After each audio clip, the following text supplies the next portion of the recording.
Hi, I'm Josh Gonzalez, and welcome to Meld. This is a podcast where I have in-depth conversations with some of the brightest people in the known universe. My aim here is to spark deep conversations around interesting topics to find the tools, tactics, and philosophies that we can all use in our daily and creative lives. This episode is with Mike Dopsa. He's a very intelligent futurist and technologist, and I'm lucky to call him a great friend of mine. Mike currently works at a Toronto-based agency called Array of Stars, where he pioneers immersive technologies for global brands. He's also a graduate of the University of Toronto and an MIT hackathon winner. Mike's area of interest and a big topic for this podcast is in the world of ubiquitous computing. Ubiquitous computing is this concept in software engineering and computer science where computing is made to appear everywhere at any time.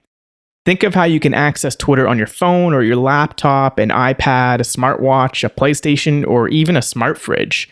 Or how you can start watching a movie on Netflix on your TV and then pick up where you left off on your phone during your commute to work.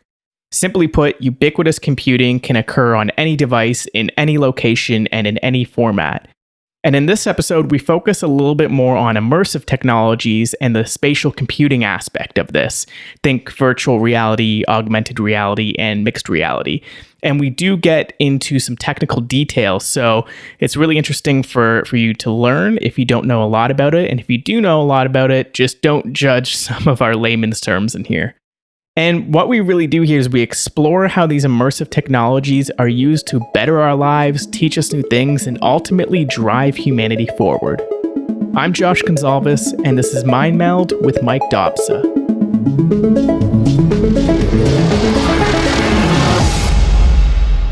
Mike, thanks so much for coming on the podcast, man. Welcome to Meld. I'm so happy to have you on here. This is long overdue. Well, I'm very, very, very excited. Thank you so much for having me on, Josh. This is going to be great. I can't wait to have this chat. And it's been a very long time since we've been able to just sit and chat about the world and things. So this is going to be great. Yeah, there's so much going on right now. I think it's just the perfect timing to do this because we're kind of out of the sort of panic mode of the pandemic. Into chapter 2 almost. Yeah, this is definitely chapter 2. This is it's not so much oh my God, it's happening. It's okay, it's happening. This is the new normal. So this is chapter 2, the new normal. Right. This is just kind of how things are now. And until they change again, which inevitably chapter 3 is going to be weird. I can only imagine, right? Yeah. I know. Well, it's cool because you and I we lived so close to each other where we would have more in-person hangouts. We just would hang out. We would chat about the stuff. We would work on some VR, XR stuff, but we would just have chats about where are things heading. And I kind of miss those chats. But then I realized, we have Zoom. We could be doing this every day if we wanted to, and it's almost more convenient. For sure. Zoom or half-less half, something we can jump into and, be immersed in and, kind of feel that physical presence, still, but in a more, easily accessible way, right? We're so far, but the internet can connect us. I think that's kind of cool. So, we should just make a habit of that. we honestly, I think you're totally right. It's the habit of that because, we both work in VR quite a bit. And I don't know about you, but I have not used VR nearly as much as I thought I would during this kind of pandemic. Yeah, I've thrown it on for specific experiences. I definitely wanted to finish Alex. And I've been mostly playing Tetris Effect just to relax. Dude, I'm so glad about that coming on Quest. It's awesome. Life-changing, man. Yeah, because for whatever reason, I feel more inclined to put on the Quest than I do to put on my Vive, even though it's a comparable experience. But yeah, as soon as it went on Quest, I'm I have to buy this because I know one day I'm going to, have a future Oculus and be under a tree. And I'm just I'm going to play Tetris Effect because it's great. It's so easy, right? You can just toss it on. It's just pulling out your mobile phone. But I mean, we did a few little meetups in Rec Room and stuff. Yeah. And honestly, lately, my favorite has been Big Screen. I think it's such an awesome app. And maybe you're not doing as many quests or as interactive stuff as Rec Room. But the fact that you can share each other's screens, I could load up YouTube and pop it on for everyone. It's it simulates that experience of, hey, let's all hang out at Josh's house. And then what are you going to do anyways? Hey, did you check out this YouTube video? Yo, check that out. And we're going on the internet anyways. And it feels we're all in the same virtual room anyways. That makes sense. It's been a while since I've hopped into Big Screen, so I definitely need to check it out again. But you're right. Rec Room is very much the Fortnite version of YMCA, and then it sounds like big screens more like it's more just like going to a friend's place or hanging out there. Yeah. I wonder how that like digital spaces, if people are going to have particular digital spaces that they keep coming back to. Is it going to be just a skeuomorphic set like it is now, or are people going to have like weird interactive backgrounds, or is like everyone's house going to be kind of like their personal museum? Like what's that going to someone else's place look like in 10 years? That's kind of I don't know, it's an interesting.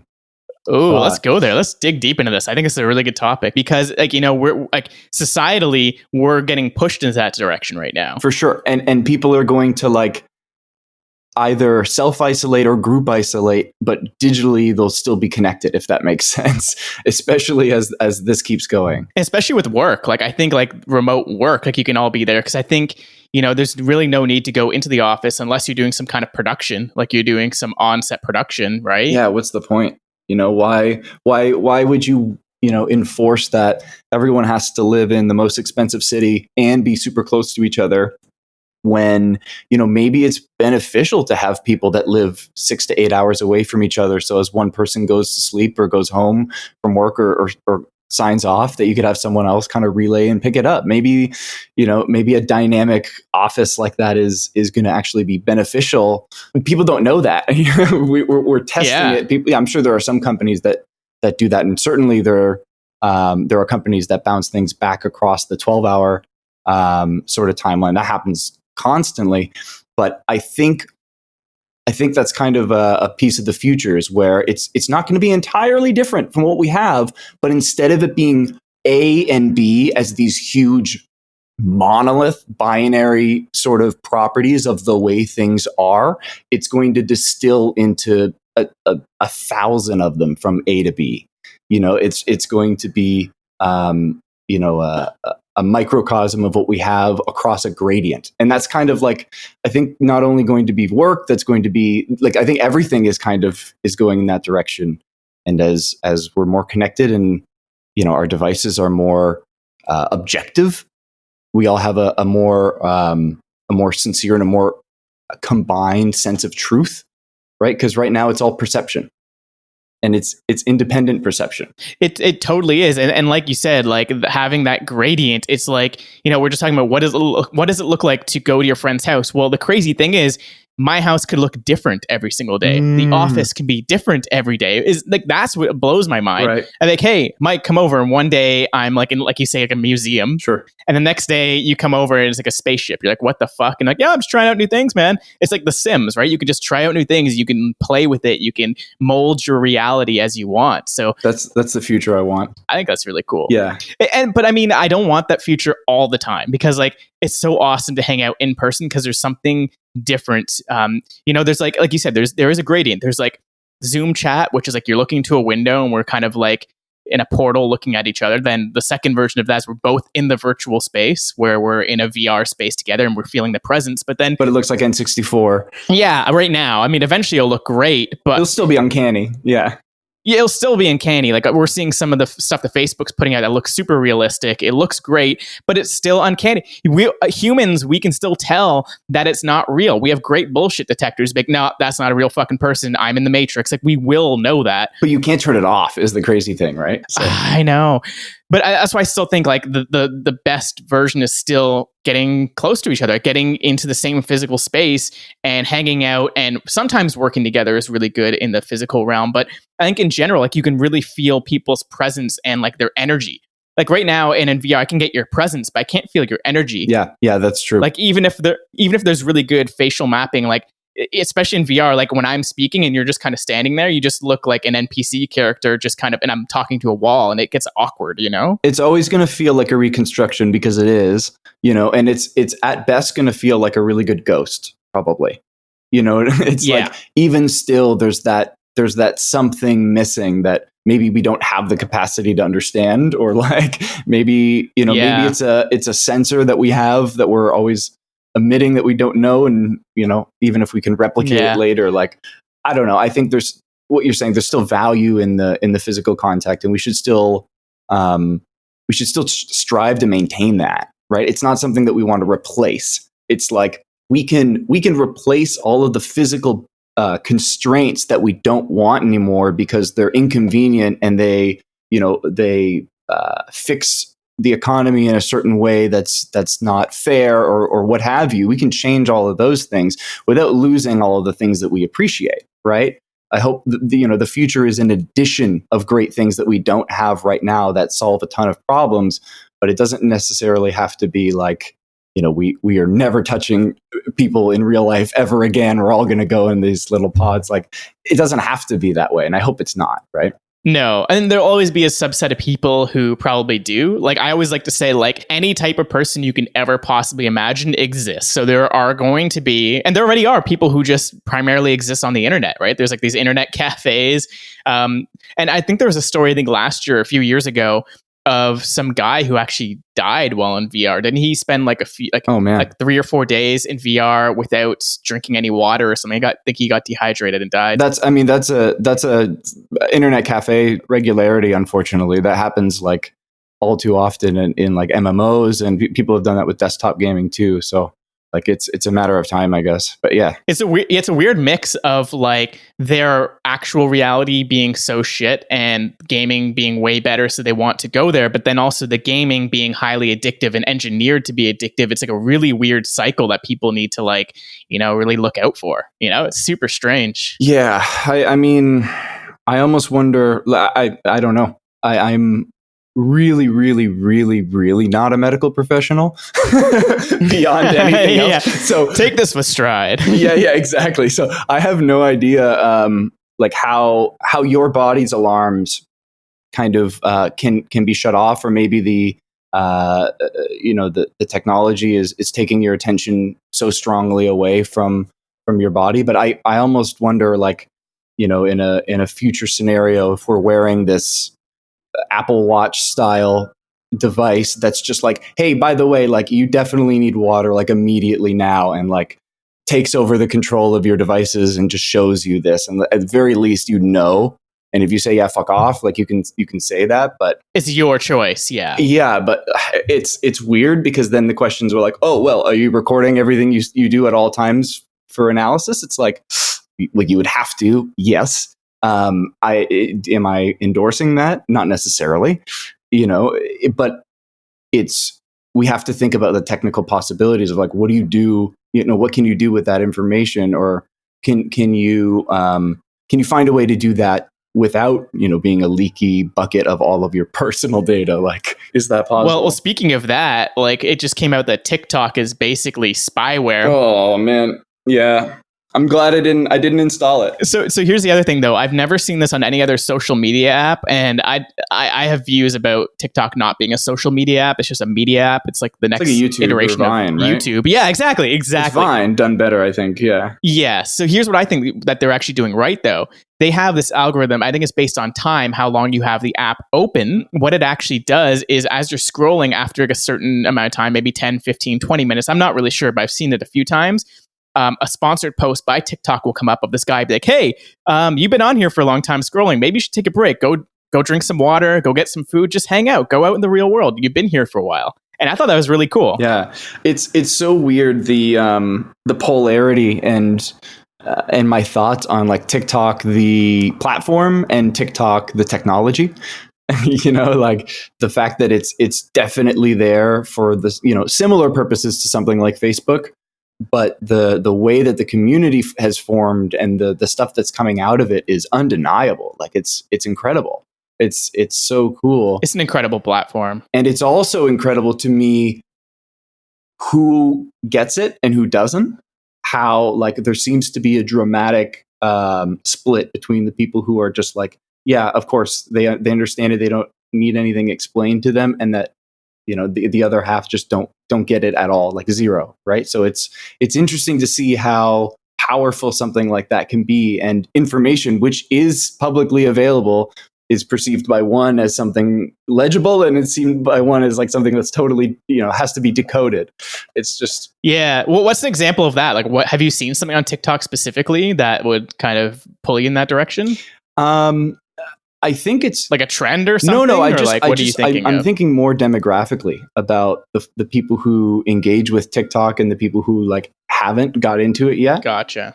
TikTok has a huge range of demographics. Like it's not limited to one age group or anything, but it's just it's almost like a language.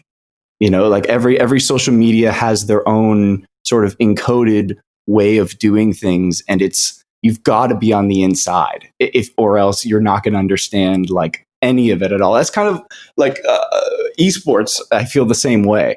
That's what got me into Overwatch, because I felt so on the outside of this really awesome game, and I was like, I just got to learn how Overwatch works. And now I can look at a game that seems so encoded to people who've never seen it before.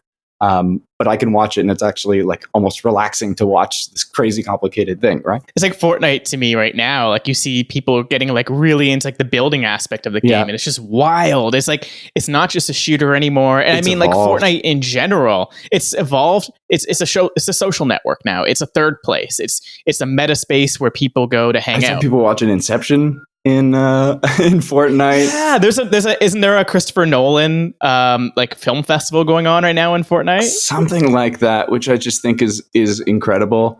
I mean, why not, right? You've got a main game mode that people enjoy, sure, but you've also got avatars that people care about and accounts. Like you could basically just tag on everything that could be Second Life or one of those. Obviously you'd have to develop it, but you could just assume, hey, just take your Fortnite avatar and do this now, and they could just keep doing that forever.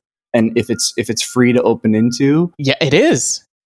Right? We were talking about that. Like Epic Games, like you can actually go and create Fortnite yourself for free using all of Epic Games free tools. So you can use Unreal Engine, which they use to create Fortnite, and now you can tap into I can't remember what they call it, Epic Games Network or something, where basically you can create cross-platform online games for free. Up to what, $1 million of revenue, something like that.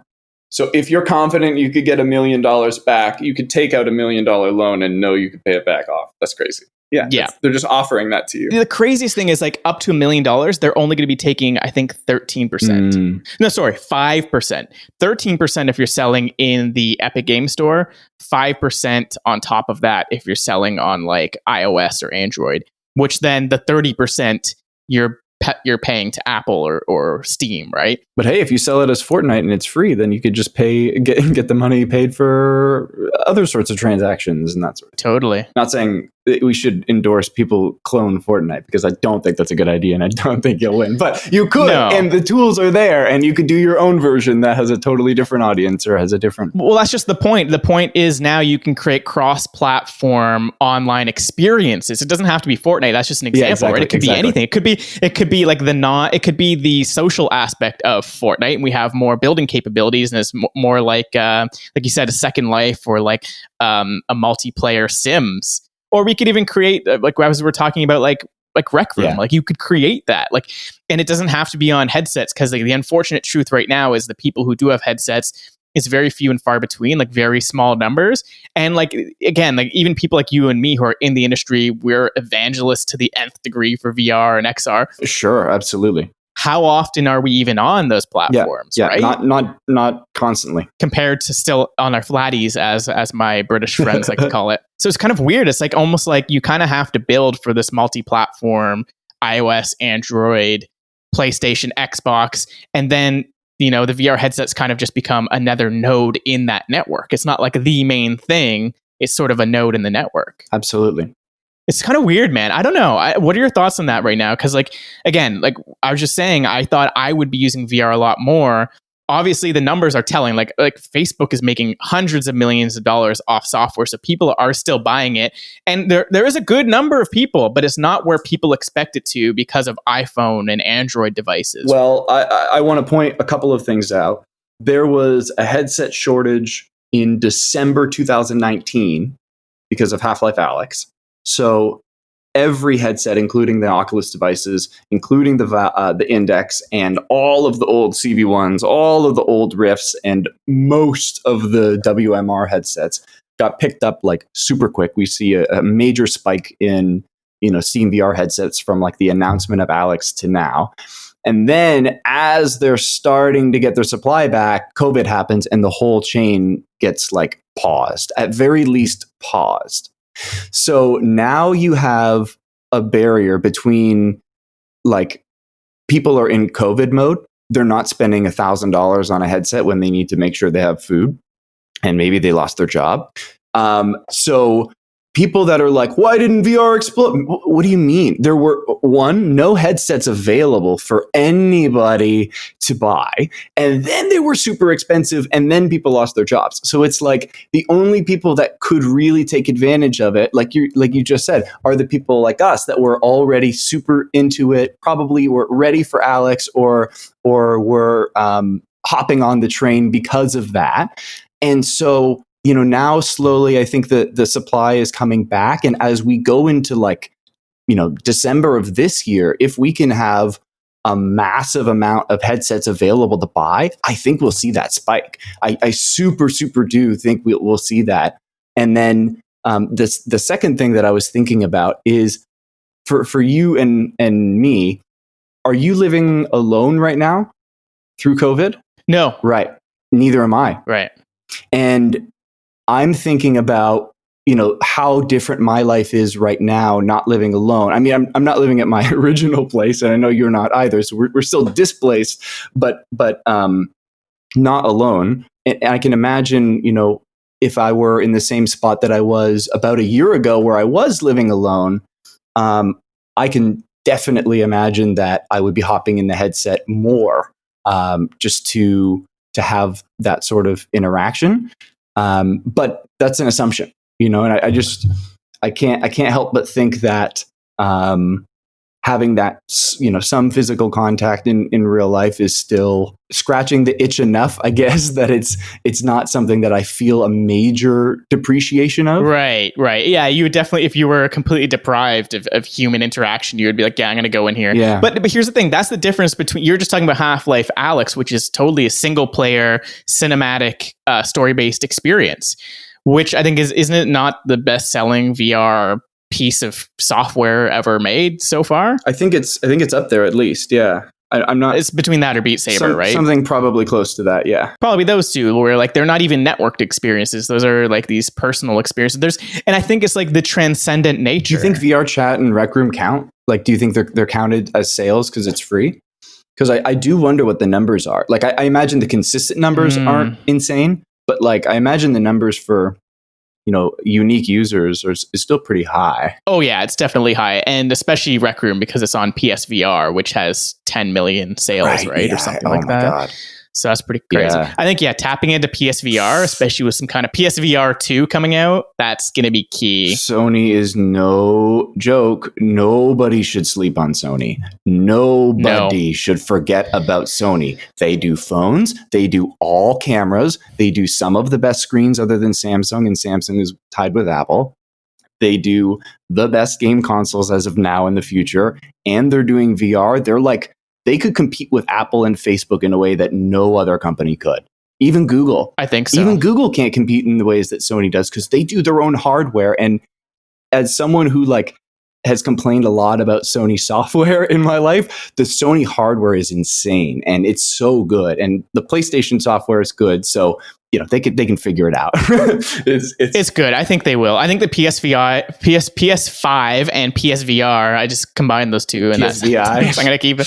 The PSVI, but the PS5, I mean, I was looking at the numbers of PS4 sales. I think PS5 is going to dwarf that because we were talking about it's going to be as powerful as most people's desktop PCs. Oh, so they're going to get like PC gaming quality games.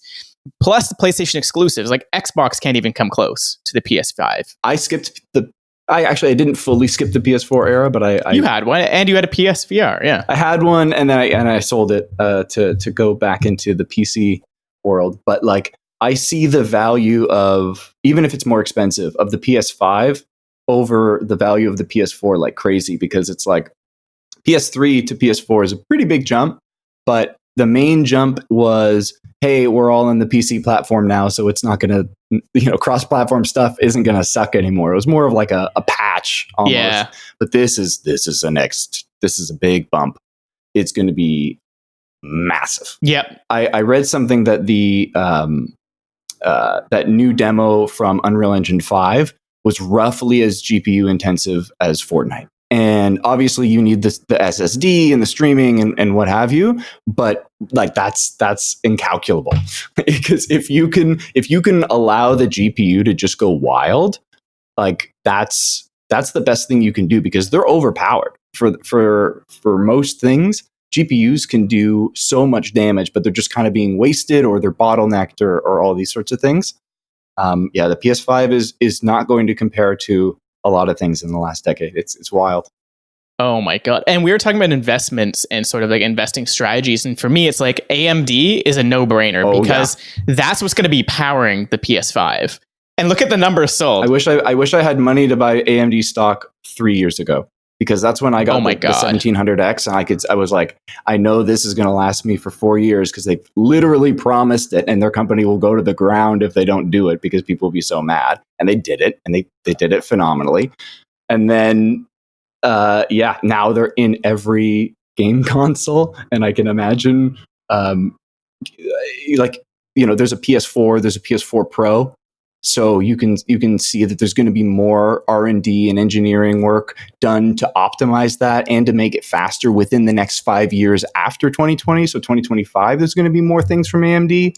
Like, wow. Man, I know what you're saying, like obviously going back in time, but they always say like the best time to invest is 10 years ago. Then the second best time is like now. I mean, I don't know about now. We're talking about now. The stock market's at a really weird place. I don't know if I would fully endorse it. I was going to say, also, I am, just as much as I'm not a medical professional, I've literally never traded stocks in my entire life. I just know that AMD is doing damage right now, and they're amazing. Yes. We are not medical professionals, and we're not financial advisors. You're going to get me in trouble. Just letting you know. But I still think you're right, between 2020 and 2030, one of the best stocks, it'll be AMD. It'll be Nvidia, because the blockchain revolution is still going strong, and pretty much Nvidia is the one powering it. They're powering most of the mining, so that's another big one, and in AI. So AI, I mean, for sure, I know they're doing crazy definitely things in AI. Yeah. Nvidia's a weird one. I don't know a whole lot about how they're. And I don't want to sound too like corporate, but diversifying, because like they're kind of the GPUs, but everyone's doing GPUs now. And they're the best right now, but what happens if they're not the best?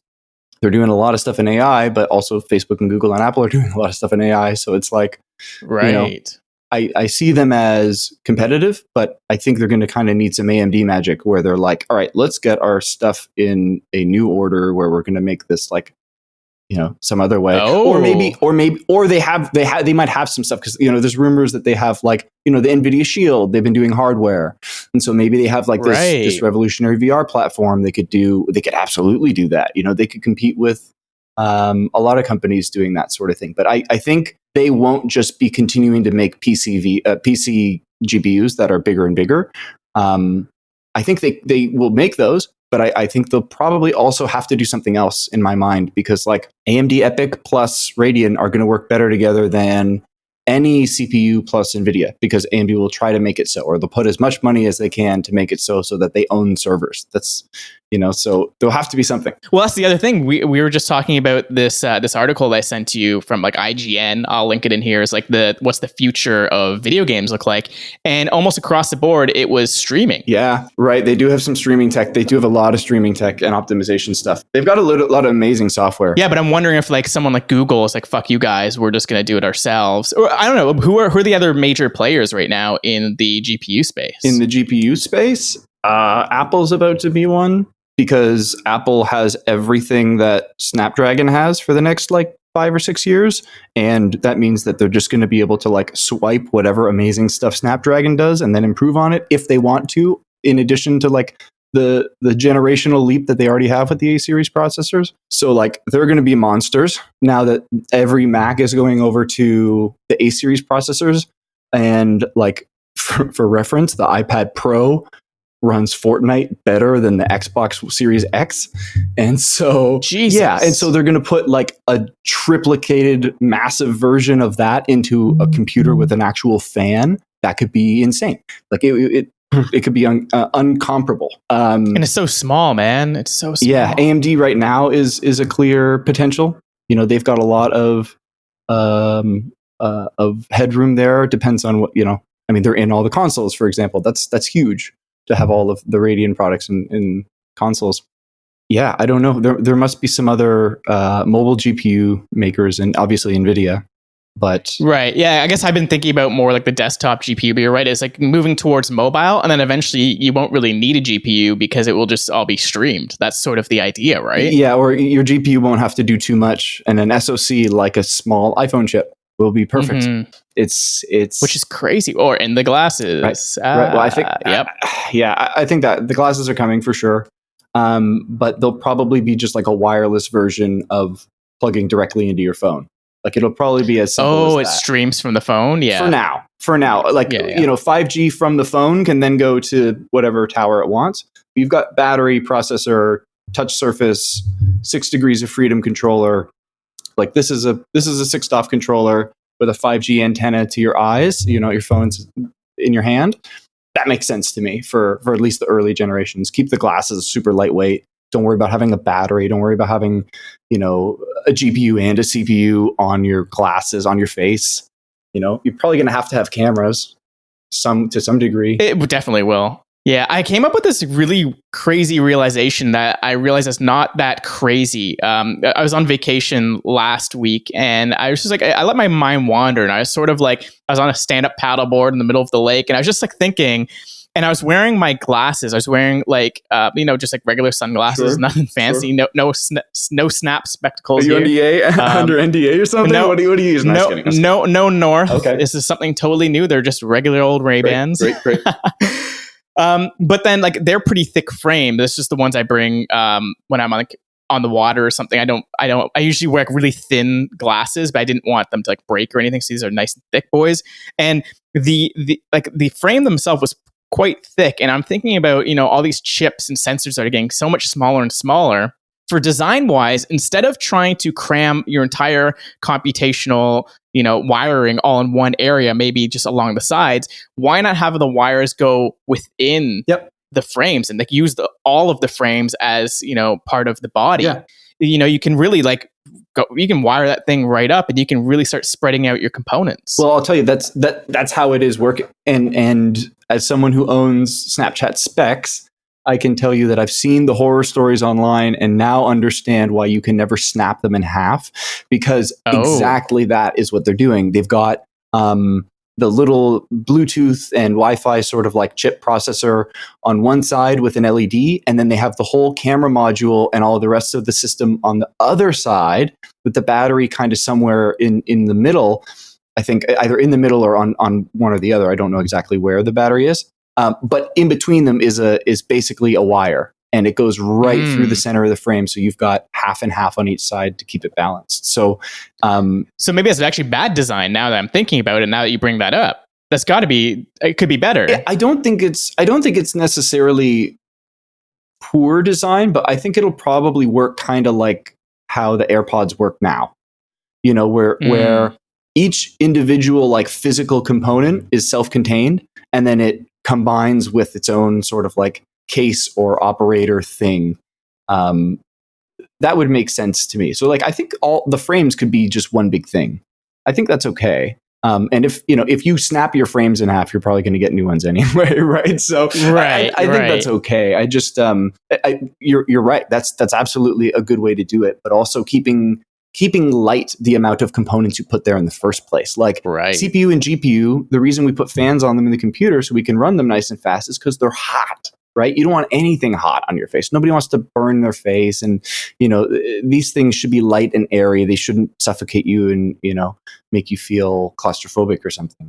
So it's like, it's going to be a real balancing act for companies to either like miniaturize their sensors or just have less features. Maybe it's going to be a selling feature to have like almost nothing on the glasses. You never know. Kind of like the North glasses, right? Yeah, that's some news. But yeah, they were just acquired by Google. Very cool. I wonder if they're just killing them off and acquiring the team. I don't know. That's my assumption, is that Google doesn't want HUD anymore. And my assistant pops up. Stop listening. Stop taking my advice. Actually, no, you can go Google, ahead. stop it. Yeah, exactly. My assumption is that they don't want HUD glasses, and they want like full 6-off Apple Glass style competition. And from what I understood about Focals 2, because they said they're canceling Focals 2 and doing something new, some people think that means, Focals 2 is going to be rebranded. And I think what they're trying to say with the language is they're doing not that. Like, I think they're trying to say that they're not doing that. It would make sense that they would. It would be cheaper if they do, but I think they might be taking the screen tech that they have, the patents that they got, I think, from Intel originally. And it seemed like Focus 2 was going to have lenses in both eyes, which was definitely, in my opinion, missing from the first one. You have to have both eyes, or else it's just too hard to focus. And maybe they're going to add some gyros, and maybe they're going to add a phone Android Connect, because if it's Google, it's going to be Android, right? It's got to be. Yeah, so absolutely. It's not about how is this going to kill Android. I think it's how is Android going to integrate with this. If they do a copycat of the Nreal Light that look like Snapchat spectacles using the screens of North, wow, I'd get one. That's pretty good. Yeah, I'd get one. That would be like, oh, you guys realized that Google Glass 1 was weird and looked strange, so you just turned it into Ray-Bans and it looks kind of like that. Okay, sure. The field of view is not necessarily as good as my Apple Glass, but I'm sure version 2 will be better. Or maybe the field of view is great. Maybe it's got some improvements. Or knowing Android, they're probably going to want to stand out in some sort of customizational way, or some sort of thing that Apple will be unwilling to do. That could be great. That could be so cool. Yeah, I think so too. I think it's going to be a fine line between, like you said, like functionality and design. Yeah. Like they have to be at some point fashion accessories, which I think is one of the reasons why Apple will fucking just knock it out of the park. I don't think at some point. I think from the get-go. Like, I think for people to wear them, they have to be like, look at Apple Watch. And I know it, like I constantly refer to Apple, but generally they're kind of best in class when it comes to their product line. Yeah. People didn't want to wear Apple Watch at first, so they turned it into a cool status thing with all the customizations and stuff. And now people think it's, they're picking it up not for the technology necessarily. They're picking it up because they think it's cool, or it's like, oh, I should have one if I have an iPhone or whatever it is, or and like think about like AirPods. Exactly. Yeah, fitness tracking for sure. But AirPods are hilarious. Especially version 1.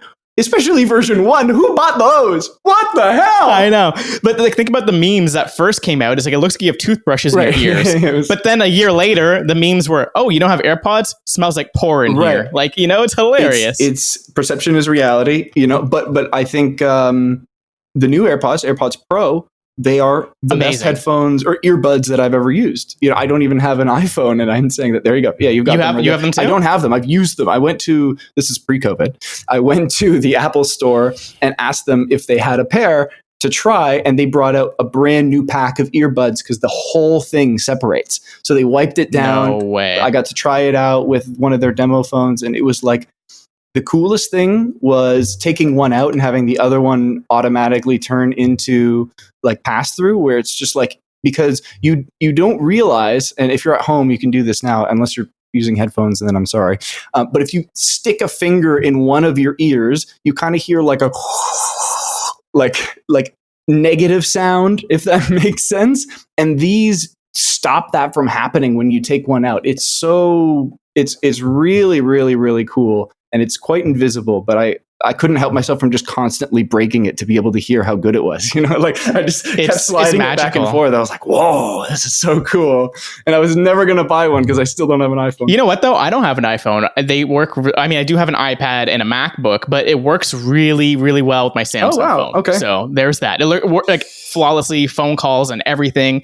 Even the automatic pass-through. So when I'm on calls, you can take one out. And the best part about that is when you just have one, usually it sounds weird if you're on a call and you can't hear your own voice, especially with one ear, you're kind of blocking an ear. But when you take one out, you can hear everything around you. And what made this really, really cool is when Marissa and I were doing sort of a virtual COVID date with one of our friends. There's like a virtual double date where we're both playing Mario Kart on the Switch, but then we're using we're using House Party for like the voice chat. And the coolest part is they're both using AirPods, and we were both using AirPods. So how we did it was we each just had one AirPod in. She had the left, I had the right, connected to the iPad. And the best part is, from our perspective, we could still hear each other just fine because the pass through. It was almost like augmented reality audio. It was perfect. It's like an open back. Well, I mean, that's exactly what Apple's going for with them. Yeah. And you saw the spatial. Well, with the spatial audio now. Absolutely. Oh man, absolutely. I was saying that to my roommate. So what if that's how the head tracking works with the glasses? That is my prediction. Is it? That's my prediction. That's, if not how it works, fundamental to how it works, where that will be the gyros.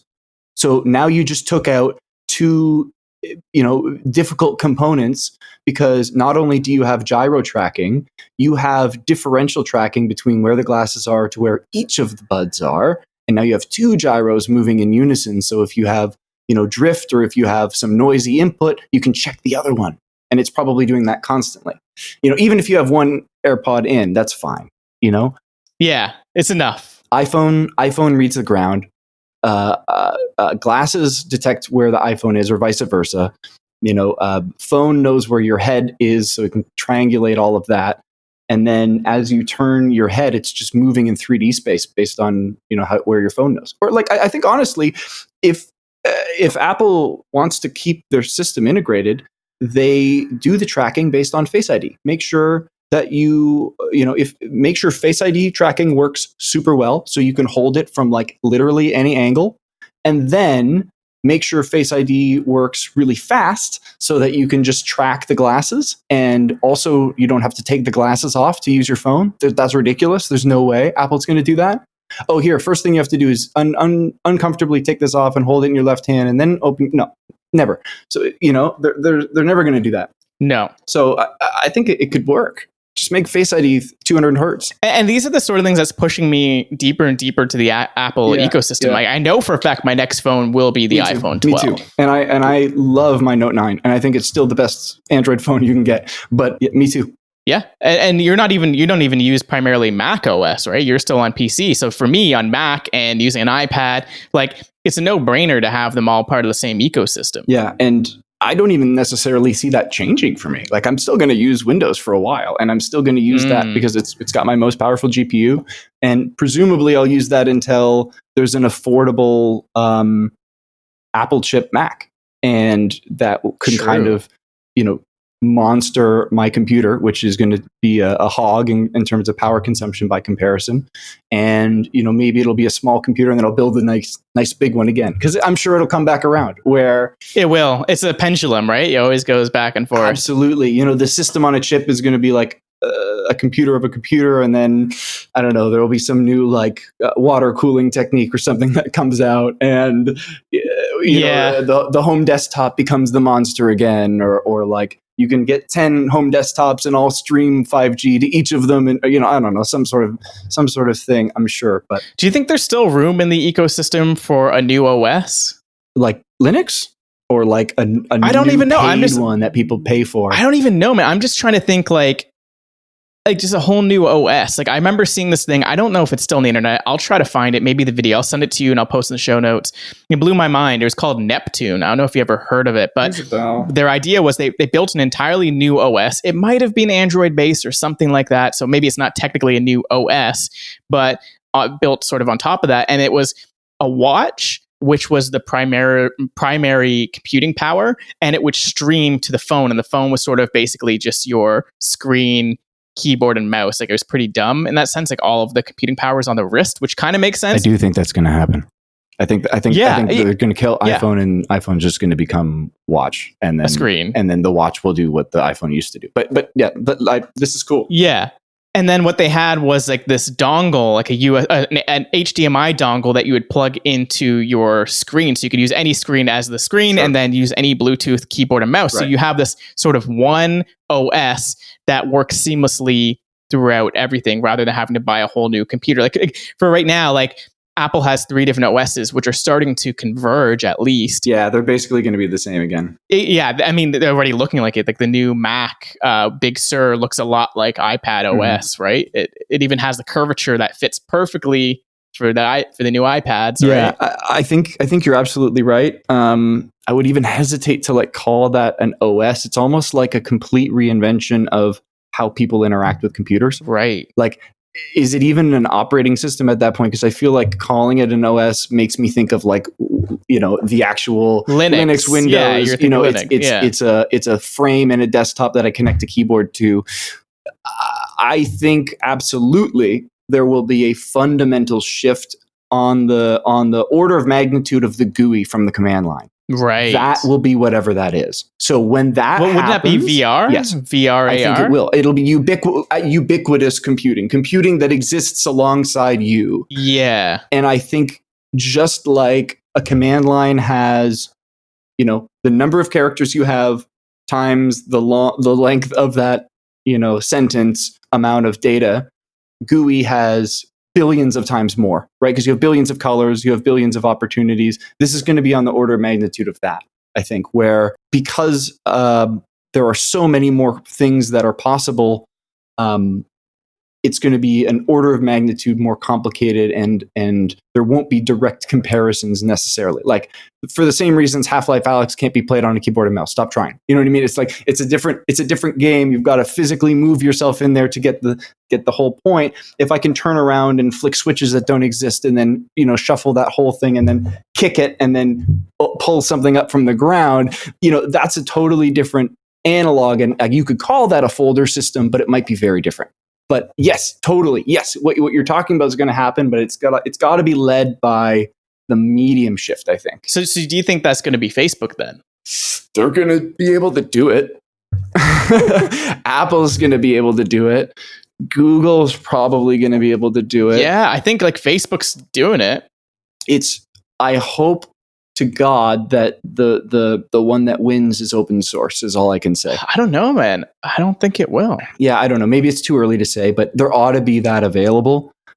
Because if it's not, then it's, most of existence tied into something that's not open source is not a future I'm interested in. Like a lot of the abilities to connect with people or share media or do any of those things, they have to be accessible. They can't be contained. Like, there's no way I want to live into a world where you subscribe to Facebook and I subscribe to Apple and I can't send you a photo. You know what I mean? Like, it's like that's wild. Different features or different things, maybe, sure, but like, they've got to talk at least. Yeah, I think they'll talk, because I don't think that's a huge issue. Like, even right now, unfortunately, the OS that has one, I guess I call it ecosystem as one, is Apple. I would say there's way. Well, it's the most complete there's iPhone, and then there's Android, right? Well, there's the Windows as well, and Linux is pretty big too. Yeah, so this is the point I'm trying to get at. Whereas, okay, so I have a Samsung phone running Android. I have an iPad running iPad OS. I have a MacBook running Mac OS, and I have Windows. And the only thing sort of tying them all together are these third-party systems. Like for thank God for like Google Drive and Dropbox, because now all your files, you can share it between all OSs. It works on everything. Sure, it's a pain in the ass for the developer to keep updating multiple OSs. But then there's stuff like I use like Notion, there's Airtable. I think it's these web-based SaaS platforms that's going to really tie everything together. And if it's not for the open web, like, we'd be fucked. Yeah, that's kind of what I mean. Like, I don't know necessarily. Maybe it will be a web-based blockchain sort of like interoperable network. I don't know.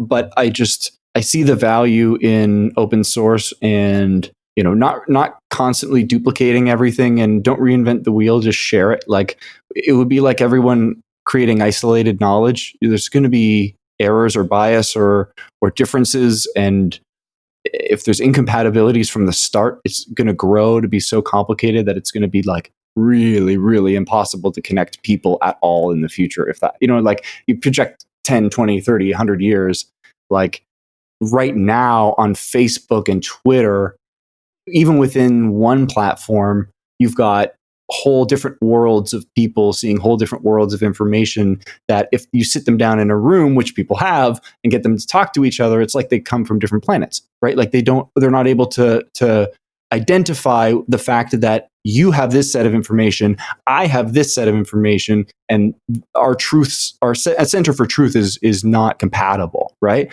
They're not able to understand that. So imagine if you're locked into a system like that, and it's quite literally impossible to get out of that, or impossible to even know that there's another version of it. Like that could be like what we're in right now in terms of polarization, but much worse. I don't know. Well, that's my biggest fear. I mean, that is the Matrix in a nutshell, what you just described. You're not wrong. Yeah, you're not wrong. You don't even know you're in the simulation at that point. Maybe that's now. Who knows?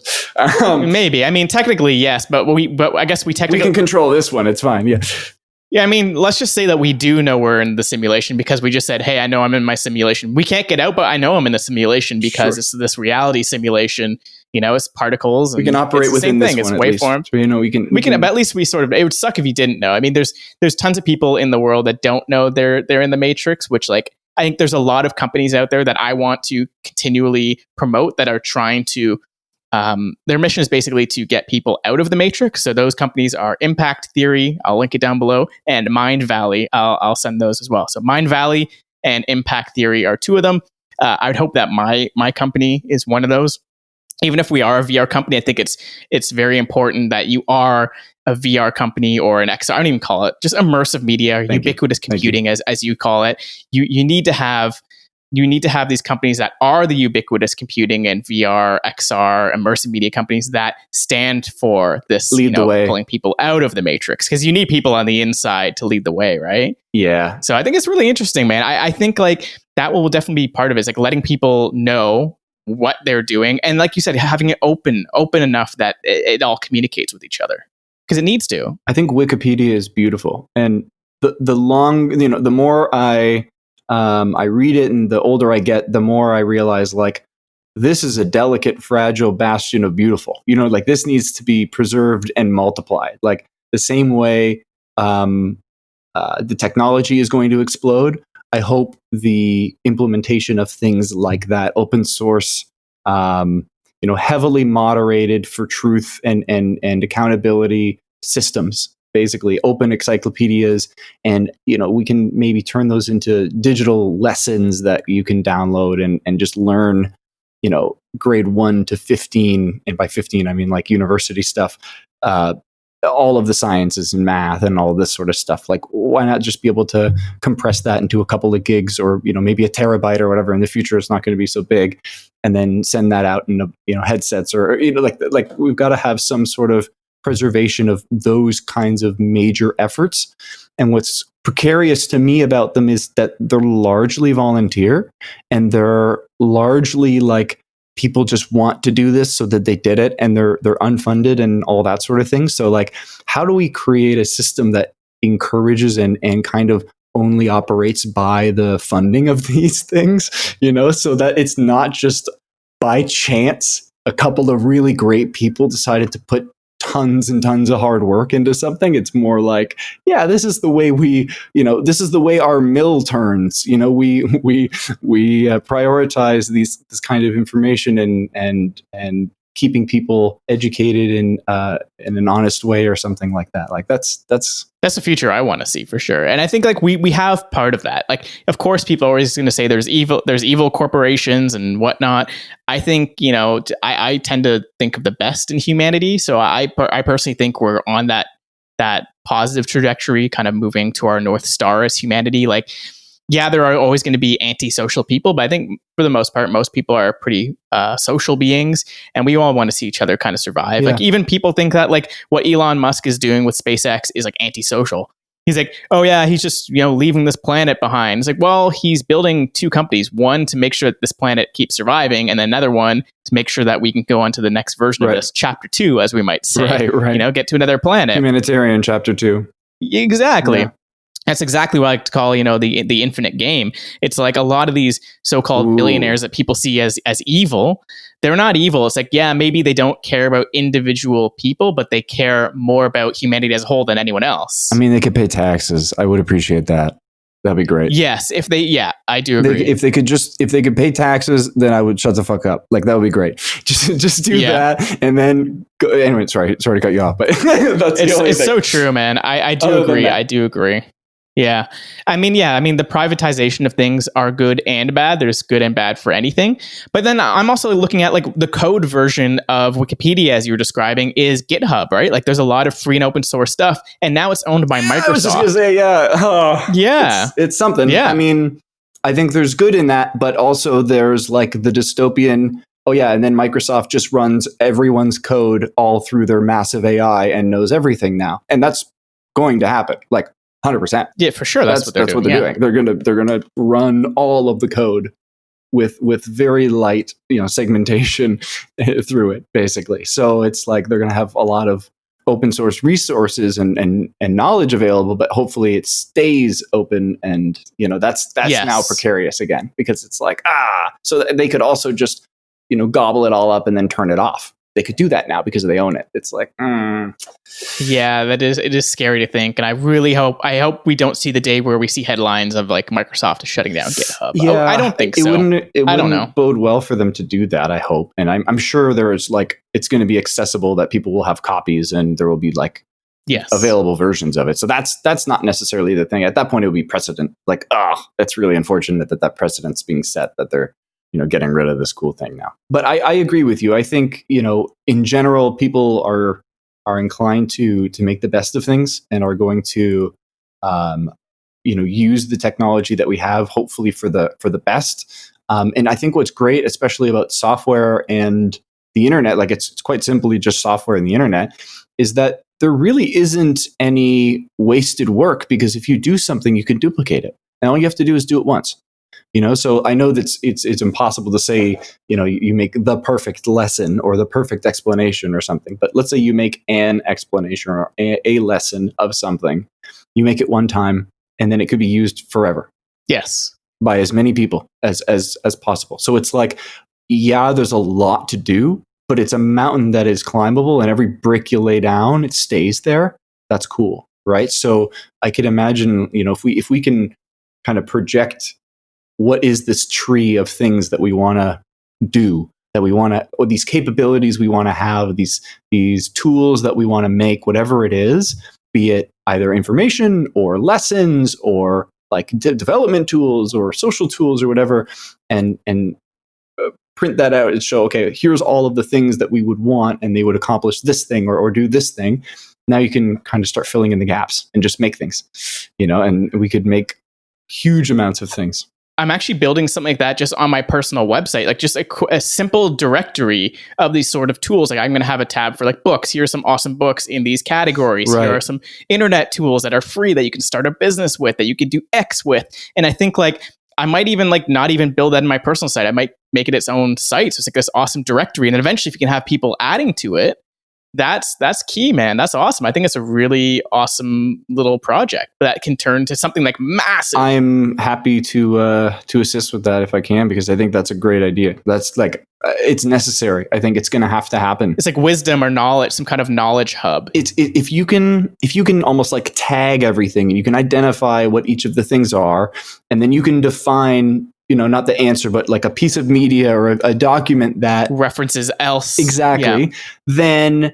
Then now you can take that whole completed set and run it through your own machine learning or your own data set and say, okay, here's all of these individual things. Let me ask you a question, and you now point me to all of the right things in the best order. Like over time, you can kind of make that. So this is literally how Google Assistant, Siri, and Samsung Bixby, I guess, would work. And they just, I guess, like they don't even have to build their own little resource. They just like with Google, they just fucking crawl the entire internet and then make that happen. Which and they is would insane. Just be able to take a small subset of what they want, a curated subset of their entire data set, and they could do it that way. So yeah, there's two ways of doing it. One, big data, collect fucking everything in the ocean, and then manually, I mean, it's easier with computers, but pick and choose the stuff that you want, and then rerun all the stuff on just that new set.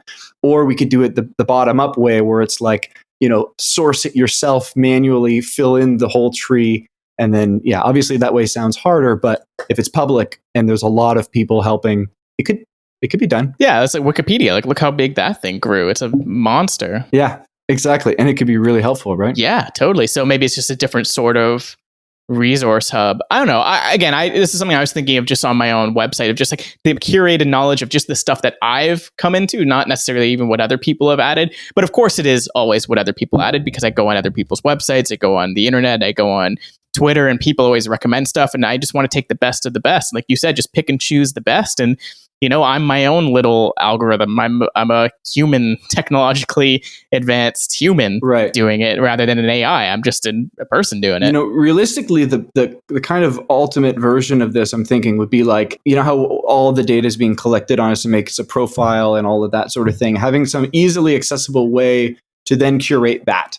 So you imagine you are the big filter that captures all of the crap. And you have a subset of all of it, so you don't have to siphon through that, but you can kind of pick your way out of the stuff that you don't want to engage with, or that. Like, that's kind of almost how it works now, right? Yeah. Do you have any tools that you do? Because I have a few like apps and stuff that I've done that. Like, do you do anything to sort of curate the stuff that you find on the internet or anything? No, not really. I mean, I try to manage my tracking level, if that makes sense. Anything like I'll search, like if I'm not hoping for this to become my whole feed, VPN or incognito window or something like that. But that's me trying to personally curate my data through experience, and that's like not something I can recommend to people because it's impossible. And it's like, you're never going to be able to fully stop. And Facebook and Google still have massive profiles on me that can tell them more than, I would have ever given them. That's just a certainty. But, if you don't want your life to become overwhelmed with name a thing, don't constantly search it up on the internet, because otherwise it's going to be like filling your life and filling your advertisements. And whether or not you want to engage with it, either it's going to be filtered through your data set because it pisses you off and you click on it, or you retweet it, or you do something like that, or it's going to be filtered through there just through advertisements or these little things that are going to potentially annoy you, right? So it's like you are a magnet for information on the internet, and everything you search is going to follow you. So if you don't want to be followed into a corner, then don't search those things and don't feel like, Right. Or go out of your way to search for other random stuff constantly. Like here's the thing. I'm like, my Google search, like my Google Discover page, my Twitter feed, everything is pretty good. Like, I like that. I don't have anything in my mind and my bubble that kind of upsets me. But then at the same time, I'm still in a bubble. So I always go out of my way to follow, people from different parts of the world who have different mindsets from me. I retweeted something recently, like, I'm not a vegan, but I don't eat meat. But, like, Marissa's pretty much a vegan. And she saw that I'd retweeted this guy who said, like, one of his things was just like, make sure you eat meat, get sun, and whatever. It's just like a little list of like things that you should do to stay healthy. And she's like, why would you retweet this? He said, eat meat. I'm like, well, I like to follow people who have opposite ideas from me, who have different mindsets, so I can get different perspectives. I don't want to be stuck in one perspective, because then that's how you just keep doing the same thing, and you're on repeat, you're on recycle, and that's not the best. Yeah. But I guess what I'm trying to get at is like, it's almost like not so much about the being tracking, but then if you find something that you do like, right, do you have like a tool or something that you use to save that, to build that sort of personal Wikipedia of like, maybe it's an article? Do you save articles, videos, or anything like that? Or you just kind of like watch it and like it washes away and like that's it? If I really enjoy something, especially on YouTube, I'll favorite it. Like that's my YouTube favorites list is kind of just like a save drawer for all the things that I think are interesting. And I'll often go through it and just kind of rewatch things that I've completely forgotten about. And I'm like, oh yeah, that is cool. I forgot you could do, 3D on screens that way. Or, oh shit, yeah, that's a cool demo. Or like, that's, like a little thing like that. But I kind of do the exact opposite. When I see something on my feed that I really like, or I engage with, or I want to center my life around, then I will constantly engage with those sorts of things. I'll either follow the people who perpetuate that kind of content on, and for a nice, easy example. It's like when I was talking about Overwatch. I knew nothing about it, and I knew I needed to kind of force myself into this little bubble. And so I just followed a bunch of people on YouTube. I realized that YouTube's not the place. Okay, you have to go to Twitch. Okay, so start watching some of the people there, and then start watching videos and do this. And suddenly my YouTube recommended feed, every so often there's an Overwatch video from a new person that I've never seen before. It's like, okay, gotcha. So I'll click this one, and oh wow, this is awful. I don't like this one. Right? And then the next one I watch, it's great, and then it's like, oh, okay, cool. This is actually helpful. And you filter it manually, kind of, yeah. And you kind of, I just call it diving in the deep end. You just have to, just like anything else in life. But the funny thing is, that's the same tactic that I would use interpersonally. If I wanna get better at something, or if I want to,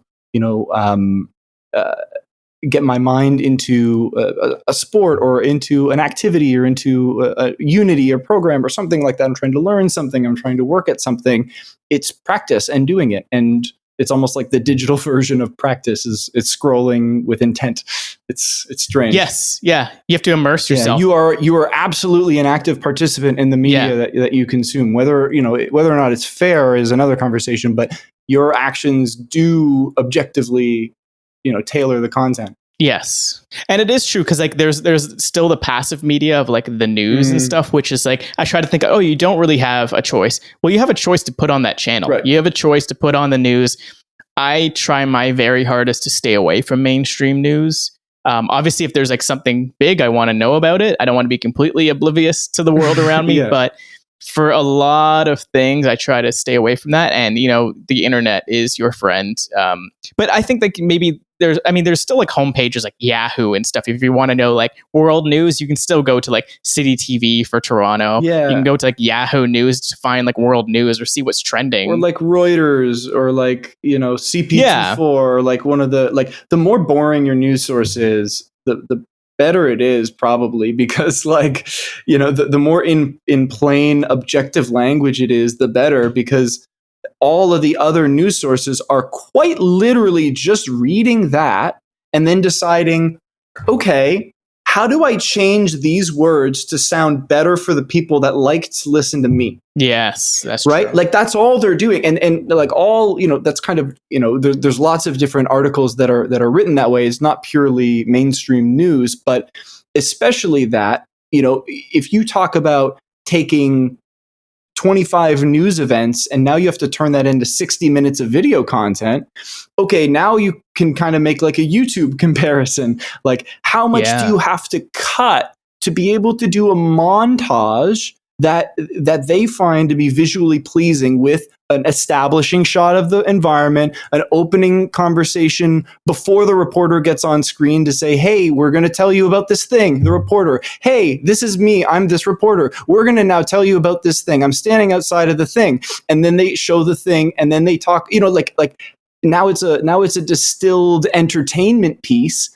And that's your source of information. So you're watching for like the tiny little seed of information that they give at the very end. Oh, it was 25%, not 10. Got it. Thank you. If you go and source that information by yourself, you'll not only cut through all the bias, but you'll be able to like get the actual source information at the quality that it was created. Yeah, man, it's weird though, but because the other thing with mainstream news is like it's so sensationalized. Like I found myself, especially over these last couple of months, like, did you have the news on at all, like during the corona? Okay, you're lucky then. I watched a couple of the things where the prime minister talked about, I maybe 20 minutes. And then dude, I'm telling you right now, the news, however, they sensationalize stuff, and I'm telling you, over the last couple of months, I told you, I actively try to avoid the news, but I'm living in a household where other people constantly have the news on constantly. And dude, I was even talking to my mom about this. She was like, for the first couple of weeks of coronavirus and the lockdown, she had the TV on like every day, and she said it got to a point where it was just like destroying her entire like just mental well-being, just because it was so negative, so sensationalized, and it just like it puts you down. Like it really just like it puts you it's not good. Like, it's not doing anything for you, not doing any help. And I feel like at that point, we know what's going on. You're locked down, to stay safe. Like, Absolutely. you don't need to constantly being told and having this shoved down your throat. And it was really bad. And it definitely has a toll on your mental well-being. So like, if it's, again, we talked about this, if it's something that's like not like feeding your soul, and it's not something that's feeding your mind and, giving you good information, just cut it out. It's like eating crackers. It's like eating Oreos all the time. If you're only eating Oreos, like that's not good. That's not a really good, healthy diet. Yeah, no, that's, you need more than just that. Exactly. So, I mean, you just have to have a varied diet, because we always talk about media consumption. It's, instead of using our mouth, we use our eyes and ears for media, right? Mm-hmm. Yeah, very much. We absorb it in a very similar sort of way. Yeah, but we're only just now starting to realize that as humans and as a society, because people have been talking about, literally consuming media. So I think if we're quite literally just becoming aware of the term mental health, so we understand calories. What is the digital equivalent of calories? We don't have that yet. You know what I mean? That's a really good point, dude. That is awesome. That is it's like, well, it is bits and pieces, right? So yeah, I think it's time. Certainly. And it leaves a lasting impact inside of your brain. It's an experiential thing. That would be a really cool project. Anyone listening, I don't know if we could somehow prototype this somehow, but that's a really interesting idea. Like, how do we have like calorie tracking for information? Because for content, man, because like it's hours, of course. Yes, you can measure in hours, but also maybe we can measure in the way like our brains react to it, because there's also heightened states. That's a big question. It's a big question. I don't know. And then maybe like reading a book is different than an audiobook, listening to music, and then watching a video. Those are all different types of media that maybe we consume differently, like eating a salad versus a burger. This is interesting to me, man. This is really cool. This is a Smilovich conversation. Oh, dude, we should do a 3-way. This sounds really weird, but it sounds so wrong.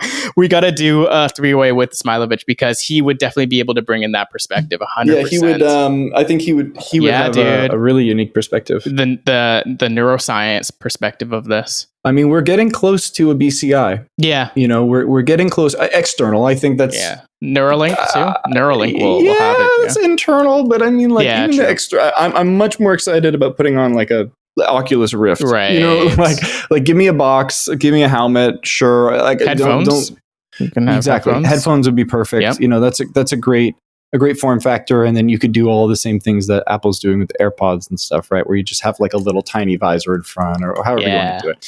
Yeah, it would just look like an X-wing pilot. Yeah.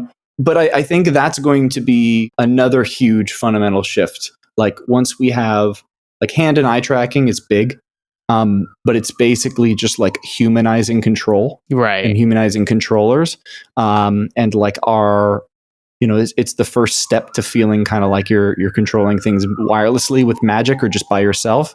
But once it's a BCI where you actually make a decision and then your computer sends it to the other computer and then it knows you've made that decision, and then it's like, oh, I literally just telepathically communicated with this digital thing. That's going to be another big shift, and that's not that far away. It's really not. It's going to be VR content. Yeah, it will be VR content, but it'll also be, I think, communications. Like, not even just note taking, but I mean, you and I, like, we could like how many, there's so many times where I forget to respond to text because I think about my response. Bro, what's the TikTok in that? I know. I'd see that being more of a Twitter, almost like your thoughts, But it could be all of them. It will be all of them, quite literally. Yeah. What's the, I'm going to share my mind with you through recognizable trends, content, memes, etc. Yeah. But in a 3D space that is embedded directly into your face and or brain. Like, totally. Like, how do you, like, it's going to keep constantly shifting. And I guess that's kind of the only truth, right? Like, we went from Java and Flash games to iPhones, and now we're going to hop into VR, and then we're going to hop into something else in a few years. And I don't think it's ever going to stop for us. Like, people our age are just going to constantly live through this. Yeah. And younger, I guess. Yeah. Right? And I do think it will take longer than we think. I mean, it won't, I think it'll be shorter and longer. It'll be shorter for like people like you and I who are on the bleeding edge to be able to experience these things. Like we've been using Oculuses for years, whereas some people are just trying the Quest out now. That's true. So again, like, it's always a spectrum. Like, there's every type of person you can ever think of. There'll be people, I bet you there's people right now beta testing Neuralink that are fucking having crazy experiences that we could not even think of because it's in a lab somewhere under heavy NDA. And then there's Amish people who have not even touched a fucking television. They've never seen a television. Yeah, I mean, and I think it's going to continue to spread, but like, hopefully the ability to do that will make it like less conflicting. Yeah. You know what I mean? Where everyone can kind of have their own space to do their own thing. And that would be great. Dude, absolutely. So we're about over an hour now. So before we start wrapping up, I guess there's kind of two things I want to ask you. So we talked a lot about a lot of different stuff. I want to try something today. I think you'll be able to do this with me today. We talked a lot about different things, but they're all centered around this sort of technology and ubiquitous computing. And for the most part, it's kind of what we talk about a lot. Sure. Yeah. What is your future hope for all of this? What is the ideal scenario for all this that you would like to see? I believe that ubiquitous computing will be all encompassing in terms of the things that we currently have. Like, you'll be able to teach anything you can teach in real life with ubiquitous computing, sort of thing. Because it's got like a full, like it's got everything we have now, plus all of the abstracted versions of it that'll exist. I kind of want an objective, almost like humanity capsule. If you can imagine capturing like all of the knowledge that we've acquired or the understandings that we've had, everything that you would consider valuable for a museum or any institution of information across the entire globe. And, maybe even down to the sense where you could like go back and watch reconstructed battles from like the 300s or so, you know what I mean? Like as close as we could get with the available information that we have, put that into some sort of, to the equivalent of a download, that we could send on space capsules and have as a part of humanity. And that would be like our, existing snapshot of humanity. It's not just a long shot. It's not just for the one day future colony of space 124. It's like, it's more of a recognition of what people have done on the world and making that public, open, honest, accessible for everyone every time, and that being like an addressable, understood thing. Because if you have all of the truth of history at your fingertips and somebody is doing some fucking shit, you can be like, yo, here's 17 fucking versions of that from history that we can replay all of and call you on for basically to help redirect the course of the future, if that makes sense. To have in its purest form, like all of information of history, that would be potentially possible. I think it's something that could help us understand ourselves, our limitations, and put boundaries on ourselves to the point where we can control the ship of Earth, collective unity of building things together, of equality, of everything. And we have the actual tools and resources that we would need to be able to do that. Like, it's a long shot, and it's wild. And I'm sure computer scientists of the 30s and 40s probably felt like that was the same sort of concept, or like, oh, you could just capture it all and throw it in this darn computer. And it's like, yeah, we're very, very, very, very, very far from that. But the understanding of being able to capture an entire scene holographically, video it from any perspective, and then rewatch it from any perspective, we have the ability to now capture moments, full moments, in a new way that could never be experienced naturally before. If we can't do the past, maybe we can do now and the future, and have that be the little chunk. And I think what you're saying is objectivity. Like, yes, right now we can create sort of like this holographic scene of what's happening, but unfortunately, if we were to recreate the past, it's subjective by nature, because there's an artistry to it, right? There's like sort of the artist bias of everyone who created it. Like, I mean, you can definitely learn history by by playing the Assassin's Creed games.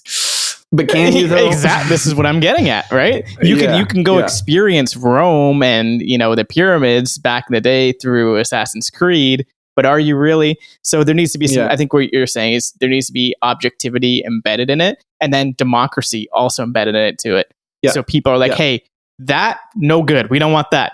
Don't delete it, save it, but put it in the no good pile. Fuck that guy.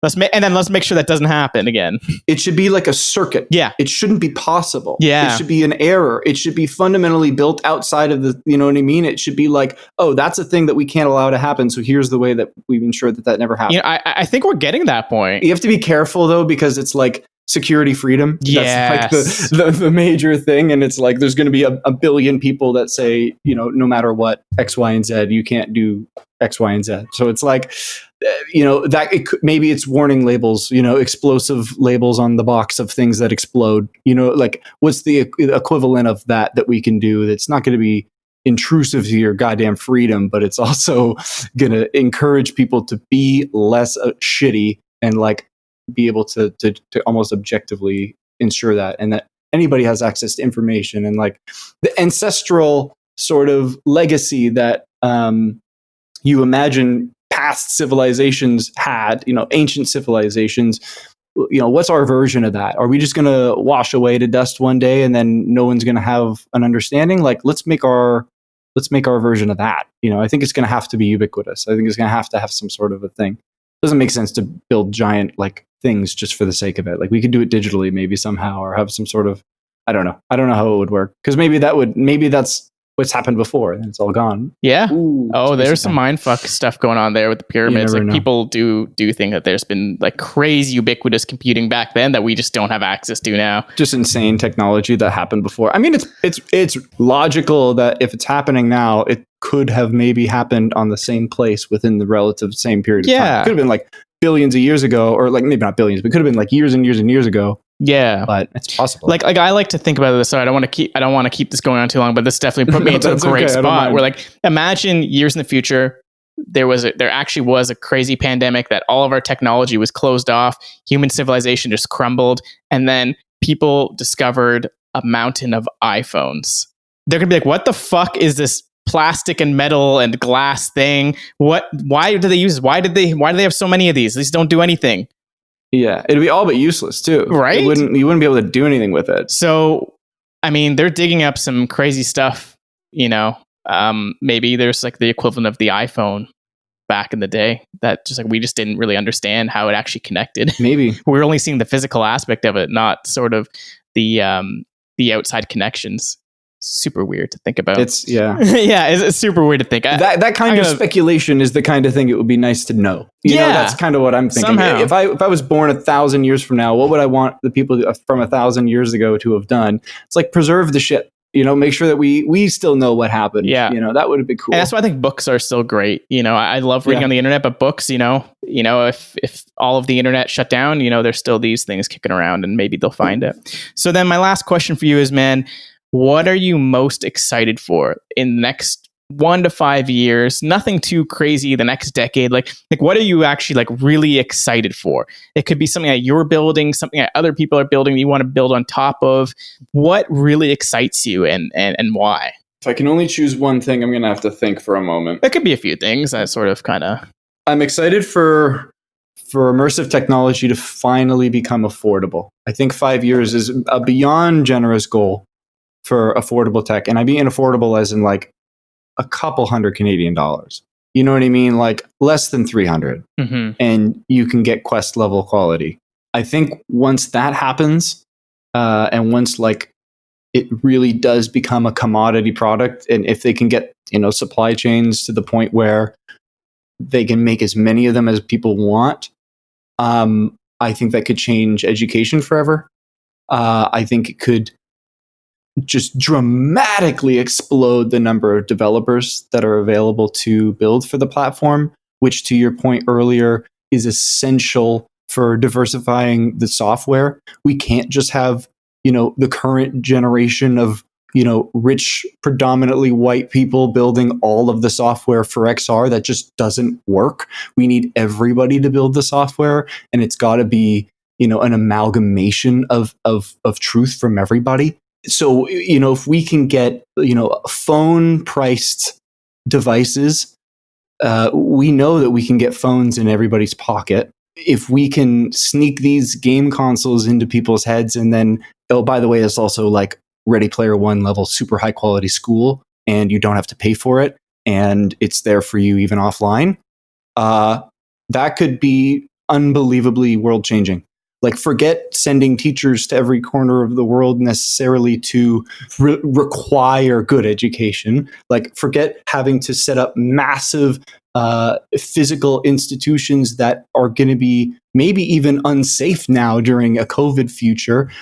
Give everyone unique access to all of it at a universally distributable price. I know it's still expensive now, but we've gone from millions of dollars in NASA prototypes to $1,500 in your computer to $500 in your hand. Basically, it's going to be cheaper. It's going to be there. And it will leapfrog all of the previous technologies as mobile did. So when mobile proliferated, especially in developing nations, it wasn't, after desktop and laptops. It was in lieu of desktops and laptops, because there wasn't internet cafes with super high-speed gigabit internet and all of this sort of stuff that required massive infrastructure. As COVID continues and people are going to continue to move, I imagine, and other things are going to happen. Like, the more mobile you can be, the better. These technologies are going to be light years faster than what we have now, and cheaper. And I'm putting it in the jump from mobile to this next step. I think it's going to be able to make that happen. Where mobile was pretty good, but it's still not quite enough, and we're almost there, I think. Man, I agree. That sounds like a very, very exciting future for sure, for everyone. I mean, it'll be super exciting for us, for people in North America and Canada and America who can afford these things right now. Even, it's so exciting. Yeah. And it just gets more exciting when everyone in the world can access it. I totally agree. It's going to be fucking amazing. I think you're right. So it'll be the price point and number of developers and people who just want it. I think people also just people have to want it, right, as well. So once there's that demand, it will get there for sure.